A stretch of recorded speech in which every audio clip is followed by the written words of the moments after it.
పుట్టిన తర్వాత ఇంకా స్టార్ట్. ఇప్పటికి మ్యారేజ్ అయ్యి ఒక 3 years అవుతుంది మేడం.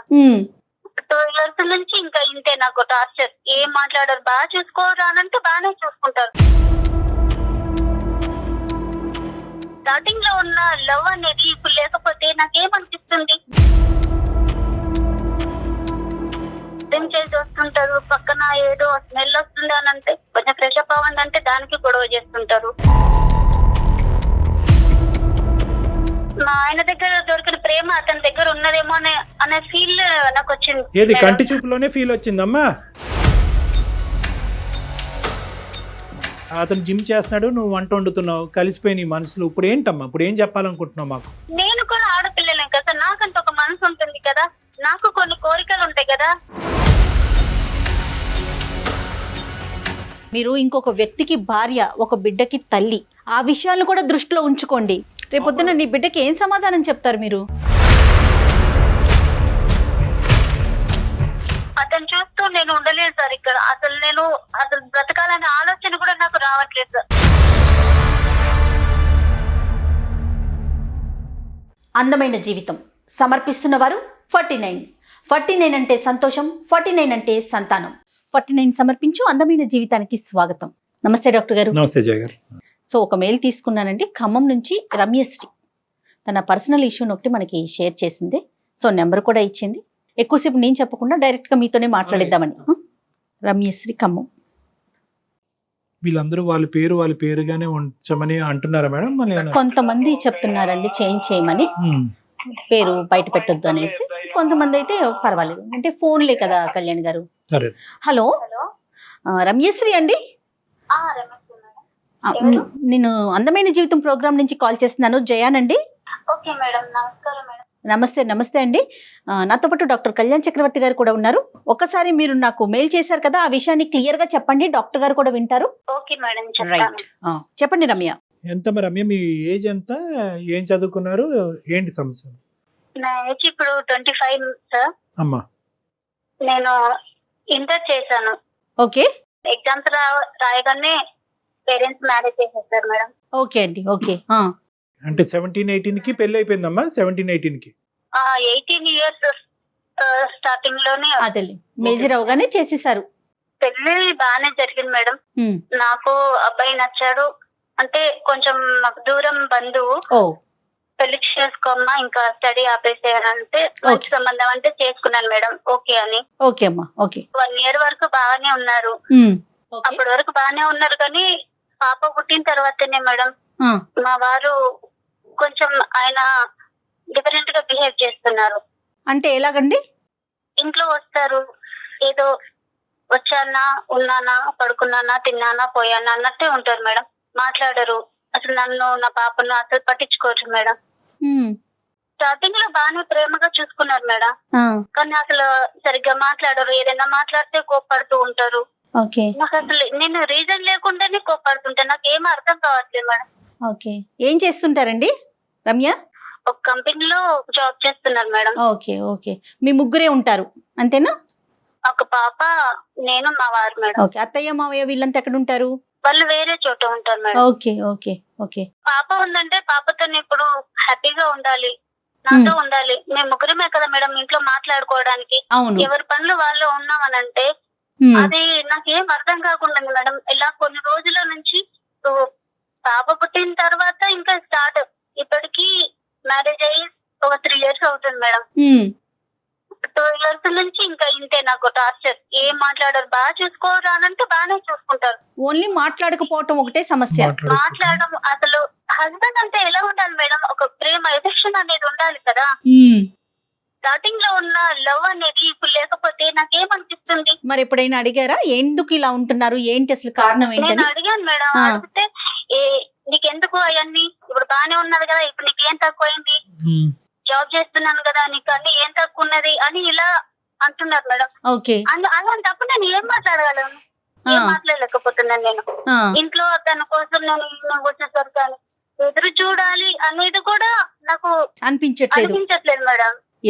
అసలు ఏం మాట్లాడాలో కూడా అర్థం కావట్లేదు. ఆయన పెళ్లి కాకముందు పేరెంట్స్ దగ్గర, నాన్న దగ్గర ఎంత మంచి ఫ్రీగా ఉంటామో హస్బెండ్ దగ్గర కూడా అలాగే ఉండాలి అని అనుకుంటాం కదా మేడం. ఆ ఫ్రీడమ్ హస్బెండ్ దగ్గర మాత్రమే ఉంటుంది. అలాంటిది అని చూస్తే భయం వేస్తుంది మేడం నాకు. ఒక మిషన్ వర్క్ చేస్తుంది, మనం తింటున్నాం, అది ఫుడ్ ఇస్తుంది, మనం తింటున్నాం అన్నట్టు మాత్రమే ఉంటుంది. ఓకే, ఒక మాట్లాడపోవటం తప్ప ఇంకా వేరే ఏ ఇతర సమస్య లేదు అతనితో మీకు? డ్రింక్ చేసి వస్తుంటారు, పక్కన ఏదో స్మెల్ వస్తుంది అని అంటే కొంచెం ఫ్రెష్ అప్ అవ్వండి అంటే దానికి గొడవ చేస్తుంటారు. చాలా మంది ఆడవాళ్ళకి ఇలాంటివి కూడా లేనటువంటి పరిస్థితులు, అంటే ఇప్పుడు సదుపాయాలు చూసుకుంటున్నాడు, అవసరాలు చూసుకుంటున్నాడు, కావాల్సిన ఎటువంటి లోటుపాటు లేదు, వేరే వ్యవహారాలు లేవు, అప్పుడప్పుడైనా తాగుతాడు. అతని వ్యక్తిత్వం అది. బేసికలీ ఏంటంటే రమ్య ఏ అంశాల గురించి అయితే కనుక తను తప్పుగా చూపెడుతుందో బహుశా తన యాంగిల్లో ఓన్లీ ఆ పాయింట్ ఆఫ్ వ్యూసే చూస్తుంది కాబట్టి అవి తప్పుగా కనిపిస్తుంది. ఇంకా మంచిగా ఏమున్నాయేమో అంటే చెప్పడానికి ఇంకా 95 ఉండుంటాయి. పట్టించుకుంటాడు. ఇది తన ప్రాబ్లం ఏంటంటే తక్కువగా మాట్లాడతాడు, మాట్లాడినప్పుడు మాత్రం బిగ్గరగా మాట్లాడతాడు, వస్తున్నప్పుడు నాకు భయం వేస్తుంది. వ్యక్తిత్వ లోపమా, కమ్యూనికేషన్ ప్రాబ్లమా? అంటే వ్యక్తిత్వ లోపం ఉంటే కనుక ప్రతి మ్యారేజ్ లో చాలా పెద్ద సమస్య, అది తిరిగి రాలేనటువంటిది, తీర్చలేనటువంటిది. ఇక్కడ communication difficulty can always be rectified. 95% marital disputes, marriage భార్యాభర్తలకు సంబంధించిన డిస్ప్యూట్స్ లో ఏదో పెద్ద పెద్ద వ్యవహారాలు ఏముండవా, బేసిక్ కమ్యూనికేషన్ డిఫికల్టీ ఉంటుంది.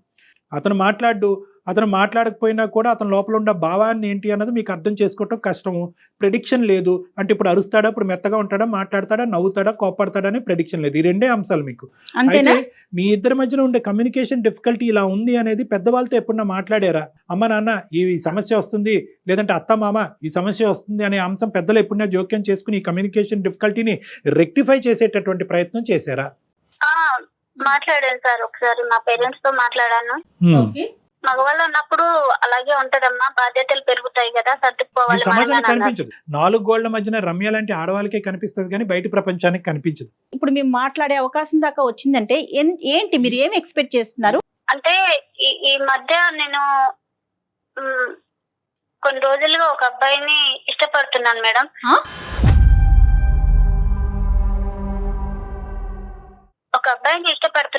మా ఎదురుగా ఉంటారు. చాలా క్యాజువల్ గా చెప్పేస్తున్నారండి మీరు. అదే అప్పుడు ఇష్టపడుతున్నాననే దగ్గరికి వెళ్ళటం గురించే రమ్య గారు భర్త గారు బ్యాక్గ్రౌండ్ ఇచ్చారు. చెప్పండి రమ్య గారు. అయితే తను కూడా నన్ను ఇష్టపడుతున్నాను మేడం. కొన్ని రోజుల నుంచి మా ఎదురుగా జిమ్ చేస్తూ ఉంటారు. నేను అంత గమనించలేదు కానీ కొన్ని రోజుల తర్వాత నేను చూసాను, తను చూడ్డం నేను చూడ్డం అన్నట్టు. కాదమ్మా, జిమ్ ఎక్కడ చేస్తున్నాడు అతను? మీ ఇంటి ఎదురుకుంటే జిమ్ ఉందా, లేదంటే మీ మేడమే జిమ్ చేస్తున్నాడా, ఎదురు మేడమే జిమ్ చేస్తున్నాడా? ఎదురుగా వాళ్ళ ఇల్లు ఉంటుంది, పైన వాళ్ళు ఓన్ గా చేసుకున్నారేమో, అక్కడ చేస్తూ ఉంటారు. పెళ్లి కాని అబ్బాయి. నేను మార్నింగ్ పనులు చేసుకున్నప్పుడు కనిపిస్తూ ఉంటారు. ఒక రోజు ఇంకా అలా చూసారు, తను చూసారు, నేను చూసాను. కొంచెం ఫస్ట్ టైం నేను ఏమనుకోలేదు కానీ నెక్స్ట్ టైం నుంచి నాకేదో మా ఆయన దగ్గర దొరికిన ప్రేమ అతని దగ్గర ఉన్నదేమో అనే ఫీల్ నాకు వచ్చింది. కంటి చూపులోనే ఫీల్ వచ్చిందమ్మా. అంటే కొన్ని తర్వాత కొన్ని రోజులకి ఒక పేపర్ లో నెంబర్ రాసి మా ఇంటికి పడేశారు. అప్పుడు అది చూస్తే నెంబర్ ఉంది, కాల్ చేయాలా వద్దా అనుకొని నేను ఒక 2 days గ్యాప్ ఇచ్చి కాల్ చేశాను సార్. నేను కాల్ చేస్తే బాగానే మాట్లాడారు. 2-3 times మీట్ అయ్యాము. నాకు ఏది కావాలన్నా అది చాలా కేర్ గా చూసుకునేవారు సార్. నాకు అదే నేను మా హస్బెండ్ నుంచి కోరుకున్నది ఏదైతే ఉన్నదో అతనిలో నాకు అవి కనిపించాయి సార్. అలా నాకు అని మీద ప్రేమ అనేది కలిగింది సార్. ఇది నేను చేసేది తప్ప రైటా అనేది కూడా నేను ఆలోచించాను. అయినా కూడా నా మీద నాకు ప్రేమ తగ్గట్లేదు సార్. ఆ అబ్బాయికి పెళ్లి అయిందమ్మా? పెళ్లి కాలేదు సార్. బ్యాచిలర్ గా ఉంటున్నాడా లేదంటే పేరెంట్స్ తో ఉంటున్నాడా? అతను పేరెంట్స్ తో ఉంటున్నారు సార్. ఓకే. అతను నీ వైపు ఎక్కువ చూసేవాడా, నువ్వు అతని వైపు ఎక్కువ చూసేదానివా? తను ఇంతకుముందు నన్ను చూసినట్టున్నారు, నేను ఒకరోజు చూస్తే నన్ను గమనిస్తూ ఉన్నారు. సరేలే అని నేను 2-3 రోజులు అలాగా చూడనట్టు చూసి అలా చూస్తే నన్నే గమనిస్తున్నారని నాకు అర్థమైంది సార్. వాడికి బుర్రలేదు, నీకు బుర్రలేదు. నీకు పెళ్ళైనటువంటి ఆడపిల్లవి, నీకు ఒక పాప బాబు ఉన్నాడు. ఓకే, నువ్వు ఆ అబ్బాయి పెళ్లి కాలేదు అనే అంశం నీకు తెలుసు. ఆ అబ్బాయి జిమ్ చేస్తున్నాడు అండ్ ఓకే, నీకు ఒక బాధ్యత ఉంది, నీ భర్తతో 2-3 సమస్యలు ఉన్నాయి. అవేమి పెద్ద అంత తలకి మించిన భయంకరమైనటువంటి సమస్యలు ఏమీ కాదు. కమ్యూనికేషన్ ఇంప్రూవ్ చేసుకోవటం అనే సబ్జెక్టే. కానీ ఎవరు ఆలోచించలేదమ్మా, నాకు కావలసినవి అతని దగ్గర దొరికేసినాయి అనేటటువంటి కంక్లూజన్కి ఎలా వచ్చేసావు? ఒక కనుచూపులోనే ఎలా వచ్చేసావు? కనుచూపులోనే కాదు సార్, ఒక 2-3 టైమ్స్ అలా చూసి ఫోన్ లో మాట్లాడిన అదే తర్వాత చూసి నాకు చూసి అనిపించింది చూసి సార్, ఆయన చూపించే ప్రేమ, ఆయన తీసుకున్న కేరింగ్ లో నాకు ఇంట్రెస్ట్ అనిపించింది సార్. నా మనసుకి ఏది కావాలో, నేనేం కోరుకున్నానో నాకు అది అతనిలో కనిపించింది. అతను కూడా నేను అంటే చాలా చూసిన ప్రతిదీ కోరుకోవటం, దాని వైపుకి మనసు వెళ్ళిందంటాం. ఏంటండి మీరు? కాదమ్మా, నీకు కనిపించిన భర్తను మర్చిపోయావు, కూతుర్ని మర్చిపోయావు, అతను ప్రపంచాన్నే మర్చిపోయాడు. ఓకే, అతను జిమ్ చేస్తున్నాడు, నువ్వు వంట వండుతున్నావు, కలిసిపోయి నీ మనసులో. ఇప్పుడు ఏంటమ్మా, ఇప్పుడు ఏం చెప్పాలనుకుంటున్నావు మాకు? ఇప్పుడు అతనికి పెళ్లి ప్రపోజల్ వచ్చింది సార్, పేరెంట్స్ పెళ్లి చూపులు తీసుకొచ్చారు. మంచిది. ఆ విషయము అంటే ఆల్రెడీ ఇంతకు ముందు పెళ్లి సంబంధాలు వస్తే నా కోసం 1 year అలా ఆపేశారు, పోస్ట్ పోన్ చేస్తూ వచ్చారు సార్.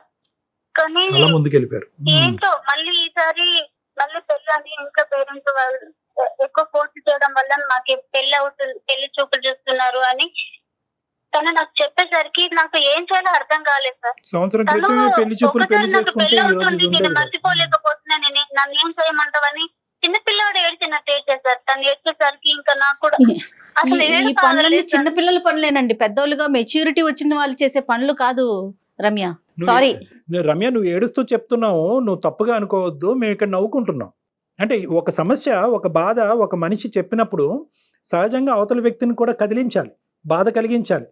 ఈరోజు మీ అమ్మాయి గురించి బ్యాక్గ్రౌండ్లో ఆలోచించుకుని బాధపడుతున్నావు, నీ భర్త గురించి ఆలోచించుకుని మీ అమ్మాయి ఇదేంట్రా, ఇంట్లో భార్యని ఎంతో నమ్మకంగా ఉదయాన్నే ఆఫీస్కి వెళ్ళేటటువంటి భర్త సాయంత్రం భార్య వచ్చేటప్పటికి జిమ్ చేసేటటువంటి పక్కింటి మగాడిని చూస్తున్నది అనే అంశం నీ భర్తకు తెలిస్తే కనుక అతని గుండెలు విరిగిపోయి ఏమైపోతాడో అనే ఆలోచనతో బాధపడుతున్నావు. ఒక పక్క నుంచి నీ యొక్క ఆలోచన, నీ యొక్క ప్రవర్తన చూస్తుంటే నవ్వుకుంటున్నావు. అరే ఆ సినిమాలో చూసాం కదా, కరెక్ట్, ఈ సినిమాలో చూసాం కదా, పేపర్ రోల్ చేసి నెంబర్ ఎసట్టం అనేది అక్కడ చూసామని సినిమా అంశాలే మాకు గుర్తుకొస్తున్నాయి. కానీ నిజ జీవితంలో ఎవరు ఇలా చేస్తారనేటటువంటిది మాకు కళ్ళలో కూడా ఊహించుకోవడానికి కష్టంగా. రియల్ లైఫ్ లో కూడా ఇలా జరుగుతున్నాయి అనుకుంటున్నాను. నేను కూడా ఆడపిల్లలేం కదా, నాకంత ఒక మనసు ఉంటుంది కదా, నాకు కొన్ని కోరికలు ఉంటాయి కదా. తను హస్బెండే కదా, అమ్మాయికి పుట్టింటి నుంచి అత్తింటికి వచ్చిన తర్వాత అన్ని చూసుకోవాల్సిందే హస్బెండే కదా సార్. అలాంటిది నన్ను మర్చిపోయి ఆయన బయట ఏం చేస్తున్నాడో నాకు తెలియదు. అలా నేను ఏదన్నా అడిగితే నన్ను నా మీద చిరాకు పడతాడు, కోపడతాడు. ఏం చేస్తాడో నేను ఇంట్లోనే కుట్టుగా ఉండిపోవాలి సార్. యథార్థంగా చెప్తున్నాను. ఈ కాల్ కలిపేటప్పుడు మేము అనుకున్నాము, అరే అయ్యో అనవసరంగా అతను కమ్యూనికేట్ చేయట్లేదేమో, అతనికి ఒకసారి ఫోన్ చేసి బాబు కమ్యూనికేషన్ ఇలా చెయ్యాలి, ఒక భార్య యొక్క ఎక్స్పెక్టేషన్ ఇలాగా, నువ్వు కేవలం డబ్బులు ఇంట్లో లగ్జరీస్ ఒకటి చూసుకుంటే కాదు, మనసు నచ్చి పక్కన కూర్చుని భార్యతో మాట్లాడి మనసు అర్థం చేసుకుని ఇమోషన్స్ షేర్ చేసుకోవటం కూడా ఇంపార్టెంటే అనేటటువంటి విధంగా నడిపించాలి అని మేము అనుకున్నాం. ఈ లోపలే నువ్వు పార్ట్ 2 అనేటటువంటి తీసుకొచ్చావు. ఒకప్పుడు ఆ అంశం అయితే కనుక ఈరోజు మేము చాలా హ్యాపీగా డీల్ చేసాము. కానీ నువ్వేం చేస్తున్నావు అంటే ఈ అంశాన్ని చూపెడుతూ ఇంకో అంశంలోకి ముడిపెట్టావు.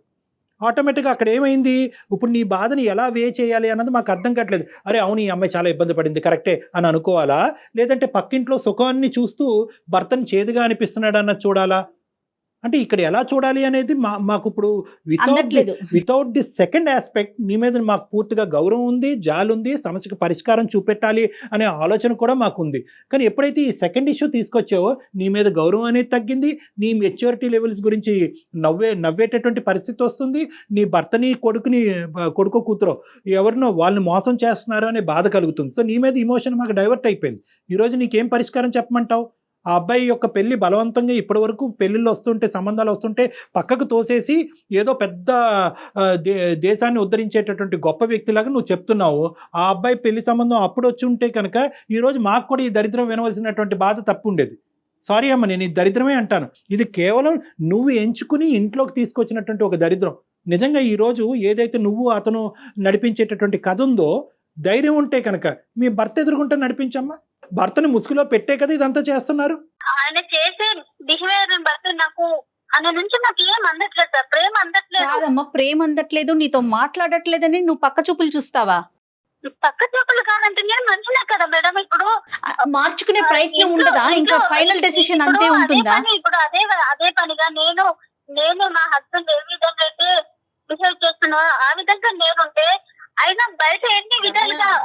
మేము చూడలేదా? తప్పుగా ఎందుకు చూస్తారు మేడం? ప్రతి ఆడపిల్ల అంటే అది ఉండాలి, నువ్వు ఆ హస్బెండ్ యాంగిల్ ఏం చేసినా పడి ఉండాలి.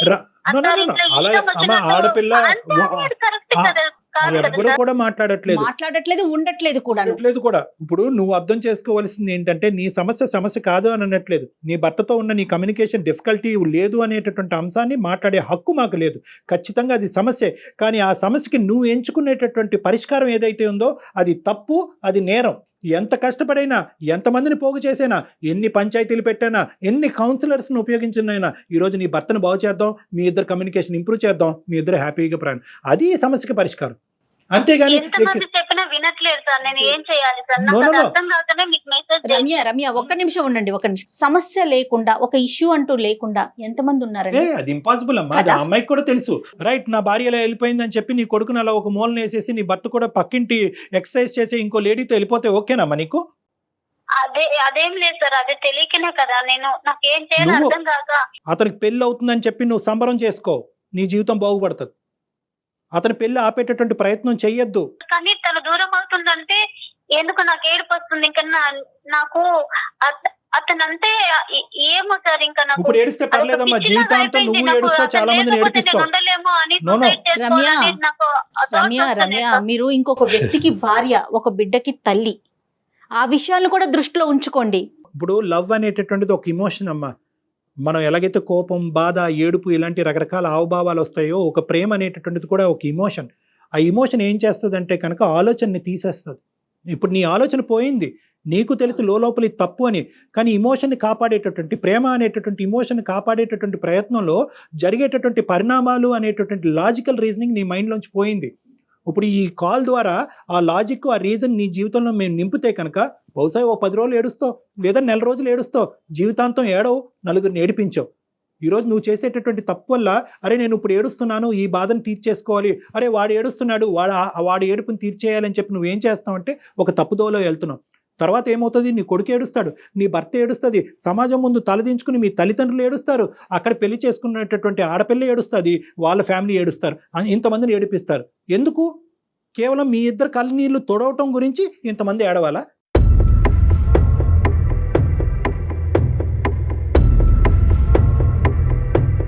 సో ఇది కరెక్ట్ కాదమ్మా. ఇక్కడ లాజిక్ కావాలి, ఇమోషన్ కాదు. ప్రేమ అని ఇమోషన్ తాత్కాలికంగా పక్కన పెట్టండి. దీన్ని ప్రేమ అంటారా? నేనైతే అన్ను. దీన్ని ఆకర్షణ అంటాను. అతనికి ఏదో లేదు కాబట్టి నీ దగ్గరికి వచ్చాడు, నీకేదో దొరకట్లేదు కాబట్టి అతని దగ్గరికి వెళ్ళావు. సో లేనటువంటిది తీర్చుకునే దాని గురించి ప్రేమను డిఫైన్ చేయాలంటే తప్పమ్మా. దీన్ని ప్రేమ అనరు. నీ భర్తతో ఉండేటటువంటి బంధం, దాన్ని ప్రేమించు. నీ కొడుకుతో ఉండేటటువంటి బంధం, దాన్ని ప్రేమించు. మీరందరూ గౌరవప్రదంగా సమాజంలో ఉంటున్నారు, దాన్ని ప్రేమించు. సో ఈరోజు నీకు బాధగా ఉండొచ్చు, మా మాట బాధగా ఉండొచ్చు, ఇదేంటి సార్ ఆ అబ్బాయి ఏడుస్తున్నాడు కదా సార్, నాకు బాధగా ఉంది సార్, మీ ఇద్దరం దూరం అయిపోతాం సార్ అంటే కనుక నో. ఎంతైనా బాధపడండి, 100 రాత్రులన్నా నిద్రపోకుండా ఉండండి, ఎంతైనా ఏడవండి, కానీ ఈ తప్పు మాత్రం చేయొద్దు. నీతో పాటు చాలా కుటుంబాలను కాపాడినటువంటి పుణ్యం మాకు దక్కుతుంది కాబట్టి థ్యాంక్ యూ. అతను చూస్తూ నేను ఉండలేదు సార్ ఇక్కడ. అసలు బ్రతకాలనే ఆలోచన కూడా నాకు రావట్లేదు సార్. తను ఎక్కడ దూరం అయిపోతాడో, నాకు ఎవరు ప్రేమ పంచుతారు, నాకు ఇంత కేరింగ్ ఎవరు చూసుకుంటారో అనేది కూడా నాకు అసలు అర్థం కాకుండా ఉంది సార్. ఇంకా కూడా చాలా సీక్రెట్ గా నడిపిస్తున్నటువంటి కథ రమ్య, చాలా సీక్రెట్ గా కనిపిస్తున్న కథ కాబట్టి ఈ ప్రేమను మీరు ఆనందిస్తున్నారు, అతను ఆనందిస్తున్నారు. This is a secret love. ఇది ఒక బ్యాడ్ లవ్, ఒక సీక్రెట్ లవ్. ఇది ఎప్పుడైతే బట్టబయలు అవుతుందో, ఎప్పుడైతే సమాజానికి తెలుస్తుందో, ఎప్పుడైతే ఆ అబ్బాయి తల్లిదండ్రులకి నీ భర్తకి తెలుస్తుందో, అప్పుడు అసలు సిసలైనటువంటిది ఉంటుంది. ఇద్దరు రోడ్డు మీద పడతారు. రేపొద్దున నీ బిడ్డకి ఏం సమాధానం చెప్తారు మీరు? నాకు రావట్లేదు, నా భర్త నుంచి ప్రేమ రావట్లేదు, నాకు దొరకట్లేదు, నేను ఆనందపడట్లేదు, ఆ పక్కింటి ఆంటీ ఇలా ఉంది, ఈ పక్కింటి వీళ్ళు ఇలా ఉన్నారు, వాళ్ళందరినీ ఊహించుకుని ఏంటంటే ఒక డిప్రెషన్లోకి వెళ్తారు. సడన్గా ఈ డిప్రెషన్ అనేటటువంటి బాధ ఎవరికి ఆనందంగా ఉండదు. ఇందులోంచి బయటపడాలి, వెంటనే బయటకు రావాలి అంటే భర్తకు చెప్పుకుంటే భర్త మాట వెండు. ఇలాంటి వాళ్ళని మాట వినేటటువంటి ఏకైక వ్యక్తి ఎవరంటే కనుక ఈ జిమ్ బాడీ లాంటి వీళ్ళు ఏం చేస్తారు, వీళ్ళు పని పాట అట్రాక్ట్ చేస్తారు. ఆ అబ్బాయి అసలు ఎంత ధైర్యం అండి, ఒక పెళ్ళైనటువంటి ఆడపిల్లని ఇక్కడ పెట్టుకుని పెళ్ళని కానీ అతనికి వాళ్ళు అట్రాక్ట్ చేస్తారు. వాళ్ళు ఏం చేస్తారు, వాళ్ళు ఏమీ చేయరు, కేవలం ఈ అమ్మాయి కథ చెప్తుంటుంటే వింటూ ఉంటారు. ఈ అమ్మాయి జీవితంలో ఎవ్వరూ విన్నటువంటి ఏకైక వ్యక్తి ఈ మహానుభావుడు. ఈ కథ వినేటప్పటికి ఇదేంటి ఇంత వింటున్నాడు, ఇన్ని సంవత్సరాలు పెళ్ళైనా కూడా నా భర్త 10 నిమిషాలు కూడా నా పక్కన కూర్చాడు, ఇతనేంటి గంటల తరబడి అన్ని పనులు వదులుకుని నా మాట వింటున్నాడు అని చెప్పి అక్కడ కనెక్ట్ అవుతూ ఉంటారు. సో ఇదంతా కూడా ఏంటంటే ఒక సూపర్ఫిషియల్గా ఒక ఇమోషన్తో కూడినటువంటి ఒక అట్రాక్షన్ మాత్రం. ఇది బంధం కాదు, బంధం అని వాళ్ళు అనుకుంటారు. సో ఇక్కడైతే మాత్రం కఠినమైనటువంటి నిర్ణయాలు ఇప్పుడు తీసుకుంటే రానున్న జీవితంలో ఇప్పటికీ ఎవరికి తెలియదు. ఈ గుట్టు అనేటటువంటిది కేవలం మనకి, నాకు, జయాకి, నీకు మధ్యనే ఉంది కాబట్టి ఇక్కడతో ఇది ముగిస్తే మంచిది. కఠినమైనటువంటి నిర్ణయం కాదనట్లేదు, ఏడుపు వస్తుంది, నిద్ర పట్టదు, ఇందాక నేను చెప్పినటువంటి లక్షణాలు అన్నీ వస్తుంది. కానీ ఈ బాధకి, ఇప్పుడు పడేటటువంటి ఈ తాత్కాలికమైనటువంటి బాధకి అది దీర్ఘకాలికమైనటువంటి పరిష్కార మార్గం కింద నువ్వు ఎత్తుక్కుంటే నీ అంత పిచ్చిది ఎవరు లేరు. చాలా ఇమోషనల్గా చెప్తున్నాను, ఎందుకంటే నువ్వు తప్పు చేస్తావు ఇంకా ఇప్పటికీ ఎవరికి తెలియదు కాబట్టి నిన్ను ఆపేటటువంటి ప్రయత్నం మేము చేయాలి కాబట్టి నేను ఇంత ఇమోషనల్గా మాట్లాడుతున్నాను. సో దీర్ఘకాలికమైనటువంటి సంతోషం నీ జీవితంలో కావాలి అంటే ఇప్పటికైనా నీ తప్పు ఏంటి అన్నది అర్థం చేసుకో. నీ భర్తతో తప్పేనమ్మా, తప్పే. నువ్వు 100 సార్లు తప్పు కాదను, నువ్వేం చచ్చిపోక్కర్లేదమ్మా. ఎందుకు చచ్చిపోవాలమ్మా? బిడ్డ ఏమవుతాడు, ఈ గుట్టు రట్టు అయితే కనుక నీ భర్త కూడా చచ్చిపోవాలి. అలా అయితే కనుక అతను ఈ రోజే చచ్చిపోవాలి నీ భర్త. సో ఈ చావు అనేటటువంటి దీని పరిష్కారం కాదు. నువ్వు తప్పులో ఉన్నావు, చిన్నపిల్లవి, తెలియదు, ఇమ్మెచ్యూరిటీ, ఇమోషను, డిప్రెషను, ఇలాంటి రకరకాల కారణాల వల్ల నువ్వు ఈరోజు నిర్ణయం తీసుకున్నావు కాబట్టి ఒక్కసారి నా మాట విను. నీకు తెలియకుండా మాట్లాడుతున్నావు, అమాయకత్వంతో మాట్లాడుతున్నావు. ఈరోజు ఇంకా నువ్వేమీ చూడలేదు, ఈ బాధ పోయింది. ఈ బాధ అనేది నువ్వు చూసేటటువంటి యాంగిల్లో చూస్తున్నావు, కానీ నీకు రానున్న రోజుల్లో వచ్చే బాధలు మేము చాలా యాంగిల్స్లో చూస్తున్నాం. ఫ్యూచర్ని తను గెస్ట్ చేయలేకపోతుంది. ఈ పనికిరాని కథని ఇప్పుడు దాకా మాకు ఏదైతే చెప్పావో ఈ పనికిరాని కథని ఇక్కడతో వదిలేసి ఇక్కడ కంచికి తీసుకురా. ఓకే, మళ్ళీ రీకనెక్ట్ అవ్వకూడదు. ఆ అబ్బాయి పెళ్లి చేసుకుంటాడు, రేపొద్దున ఏ ఫేస్బుక్లోనో ఇంకో మెసేజ్లో హాయ్ అమ్మ, హాయ్ బంగారం, హాయ్ తల్లి అని అంటే కనుక నువ్వు మళ్ళీ కనెక్ట్ అయ్యావు అంటే కనుక అప్పుడు చాలా కుటుంబాలు సర్వనాశనం అవుతాయి. కాబట్టి ఈరోజు ఈ కథని ఇక్కడితో ముగించు. అన్ని ఫార్మ్స్ ఆఫ్ కాంటాక్ట్స్ బ్లాక్ చేసుకోండి. అతను ఎవడో నువ్వెవడో అన్నట్టు ఉండండి. ఇప్పటికే కాదు, చచ్చేంత వరకు అలాగే ఉండాలి. నీ భర్తతో ఈ కమ్యూనికేషన్ పెంపొందించి ఇంప్రూవ్ చేసి మీ ఇద్దరి మధ్యన ప్రేమ ఆప్యాయతలు పంచేటటువంటి విధంగా ఆ బాధ్యతను మేము తీసుకుంటాం. ఆయనతో మాట్లాడే ప్రయత్నం మీరు చేస్తారని నేను నెంబర్ తీసుకొని మీతో మాట్లాడిస్తాను. తప్పకుండా. అంటే ఈ అమ్మాయి భాష అర్థమైందో లేదో అమ్మాయికి. రమ్య, మీకు అర్థమవుతోందమ్మా? అర్థమవుతుంది మేడం. డాక్టర్ గారు మీ హస్బెండ్ తో మాట్లాడతారు, ఒకసారి కాదు 2 సార్లు కాదు, తనలో మార్పు వచ్చే వరకు మాట్లాడతారు. తనలో మార్పు వస్తే నేను సంతోషంగా ఉంటాను మేడం. కానీ ఇప్పుడు తన అబ్బాయి పెళ్లి అవుతుందంటేనే నేను చూడలేకపోతాను. ఇక్కడ ఉండాలంటే పెళ్లి అయితేనే నువ్వు సంతోషంగా ఉంటావమ్మా. రమ్య, నీకు ఆ పాయింట్ అర్థం కావట్లేదు. ఇప్పటి వరకు డాక్టర్ గారు చెప్పింది అదే. ఆ అబ్బాయికి పెళ్లి అవటం అనేటటువంటి చూస్తూ నాకు ఇంత ఎదురుగానే కాబట్టి నేను తనను చూస్తూ ఉండలేదు మేడం. అక్కడి నుంచి వెళ్ళిపోండి, వెకేట్ చేసేయండి. ఇల్లు ఖాళీ చేసే తెగించే జీవితానికి మించినటువంటిది ఏం లేదు. ఇక్కడ ఇంట్లో సదుపాయాలు లేవు, బాలేదు, వెంటిలేషన్ బాలేదు, బాత్రూమ్స్ బాలేదు, ఏదో అని చెప్పి మీ ఆయన చేతి ఇల్లు ఖాళీ చేసి వెళ్ళిపోండి అక్కడి నుంచి. చక్క ఇంటర్మీడియటే చదువుకున్నారు, ఇంకేదైనా చదువుకోవటానికి అవకాశం ఉంటే చదువుకోండి, లేకపోతే ఏదైనా నేర్చుకునే ప్రయత్నం చేయి రమ్య. ఈ సబ్జెక్ట్ ఇక్కడతో మర్చిపోవాలి. ఈ సంఘటన ఇప్పటి వరకు జరిగిందనే ఆలోచన తీసేసేయండి. మీ బాధ్యత ఏంటి అన్నది గుర్తు తెచ్చుకోండి. ఇప్పుడు నువ్వు చేసే పని ఇప్పటికైనా తప్పు అని అంటావా అనవా అమ్మా? నువ్వు తప్పు అని అంటేనే తప్పు అని తెలుసు సార్, కానీ నేను చేస్తుంది తప్పు అని తెలిసినా కూడా నేను అతని మీద నాకు బయటికి రాలేకపోతున్నావు. నాకు అర్థం కావట్లేదు. అమ్మ, నువ్వు తప్పు అని రియలైజ్ అవటం అనేటటువంటిది రియాలిటీ. నువ్వు స్లోగా రియాలిటీలోకి వచ్చేసే, అతని జ్ఞాపకాలు తీసేసాయి. Okay sir. మా ఆయన మారి నాతో ఉంటే నాకు ఏది అవసరం లేదు సార్. తప్పకుండా ఉంటారమ్మా. డాక్టర్ గారితో మనం మాట్లాడిద్దాం. నువ్వైతే మాత్రం స్ట్రాంగ్ గా ఉండు. ఒకసారి మనం అయిపోయిన తర్వాత మీ హస్బెండ్ నెంబర్ ఫార్వర్డ్ చెయ్యి, ఆయనతో ఒకసారి డాక్టర్ గారితో మాట్లాడిద్దాం.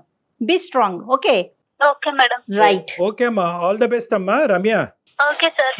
నీకు నీ జీవితంలో మంచి జరగాలి, మళ్ళీ తప్పులు జరగకూడదు, నీ వల్ల నీ పేరు చెప్పుకుంటూ సమాజంలో మీ తల్లిదండ్రులు అందరూ తలదించుకునే పరిస్థితి రాకూడదనే ఉద్దేశంతోనే నేను బిగ్గరగా, గట్టిగా, ఇమోషనల్గా చెప్పడం జరిగింది. నా మాటను తప్పుగా తీసుకోవద్దు. నా మాటలో ఉండేటటువంటి మెసేజ్ని మాత్రమే తీసుకో అమ్మా. ఓకేనా? ఓకేనా? All the best. Thank you.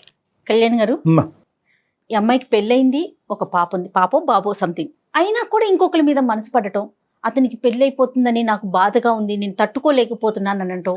ఇలాంటప్పుడు ఈ సిచ్యువేషన్లో ఏం చేస్తారంటే సాడ్ సాంగ్స్ వినటం, సాడ్ మూమెంట్స్ని చూడటం, అవి మాకే జరిగినాయి అని ఇంప్లిమెంట్ చేసుకోవటం, ఇలాంటివి కూడా చేస్తూ ఉంటారు కదండి. మనసు నిజంగా ఇలా పరిపరి విధాలు ఆలోచిస్తూ ఉంటుందా? ఆ కుదురుని ఇవ్వదంటారా? అంటే ఇక్కడ ఏంటంటేనమ్మా, మనసు వేరో ఆలోచన వేరు, మా బ్రెయిన్ వేరు, మైండ్. మనసు అనేటటువంటిది ఇమోషన్ తో కూడినటువంటిది. ఇందాక ఆ అమ్మాయికి చెప్పినప్పుడు కూడా నేనేమన్నానంటే, నీ మనసు చెప్పేటటువంటి మాటే వింటూ ఉంటే కనుక నువ్వు ఇలా తప్పులు చేసుకుంటూ పోతా ఉంటావు. నీ మైండ్ ఏం చెప్తుంది, నీ బ్రెయిన్ ఏం చెప్తుంది? నీ బ్రెయిన్ అనేటటువంటి చెప్తుందా? చెప్తాది. బ్రెయిన్ ఒక లాజిక్, దాన్నే అంతరాత్మ అంటాం, దాన్నే సిక్స్త్ సెన్స్ అంటాం. అమ్మాయికి కూడా తెలుసు, ఇందాక నుంచి అంటుంది నేను తప్పు చేస్తున్నాను అంటే కనుక అది లోపల అంతరాత్మ, అదే ఎప్పుడు నిజం పలుకుతుంది. ఈ బయట ఉండేటటువంటి మనసు ఏంటంటే ఒక మబ్బుతో కూడినటువంటి ఒక ఇమాజినేషన్ లోకి ఈ అమ్మాయిని తీసుకెళ్తుంది. ఆ మబ్బు ఏంటంటే ఇక్కడికంటే అక్కడ సుఖంగా ఉంటాం, అతను నిన్ను బాగా చూసుకుంటాడు, ఇవన్నీ ఊహాజనకమైనటువంటిది. దానివల్ల ఏమవుతుందంటే లోపల ఉండేటటువంటి కాన్షియస్ సిక్స్త్ సెన్స్ అంతరాత్మ లేదు, అక్కడికి వెళ్తే మోసపోతావు, అక్కడికి వెళ్ళిన తర్వాత అందరూ ఇబ్బంది పెడతారు అనేటటువంటి చెప్తూ ఉంటుంది. కానీ ఈ ఆలోచన మీరు ఇందాక అన్నట్టు ఈ మ్యూజిక్ వింటాం, ఈ పాటలు వింటాం, వేరే ప్రేమించేటటువంటి వాళ్ళని చూడటం, వాళ్ళ సంసారాల జీవితాలు బాగున్నాయి అనుకోవటం వల్ల ఏమవుతుందంటే ఈ మత్తు కాస్త ఏంటంటే ఈ సిక్స్త్ సెన్స్ లోంచి వచ్చేటటువంటి ఆలోచనని తొక్కేస్తూ ఉంటుంది.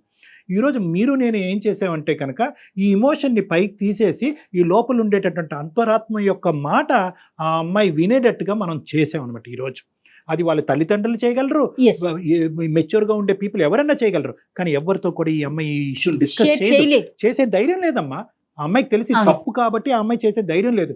లక్కీగా మనకి ఈమెయిల్ పంపించింది, మనం కాల్ చేసాము, ఆ లోపల ఉండేటటువంటి అంతరాత్మని తట్టి లేపాము, అది బయటకు వచ్చింది, ఇమోషన్ తగ్గింది. ఇక నుంచి ఆ అమ్మాయి నడవలసినటువంటి దారి ఆ అమ్మాయి ఎంచుకోవాలి. ఎల్లకాలం ఎవరో ఒకరు అంతరాత్మని తట్టి లేపలేరు. ఆలోచించే తత్వం వస్తుందేమో అని అనిపిస్తోంది, ఎందుకంటే లాస్ట్ లో తను మాట్లాడిందని బట్టి కొంచెం ఆలోచిస్తోంది. Thank you so much Kalyan ji. నమస్తే అండి. నమస్తే. అందమైన జీవితం సమర్పిస్తున్న వారు 49 అంటే సంతోషం, 49 అంటే సంతానం.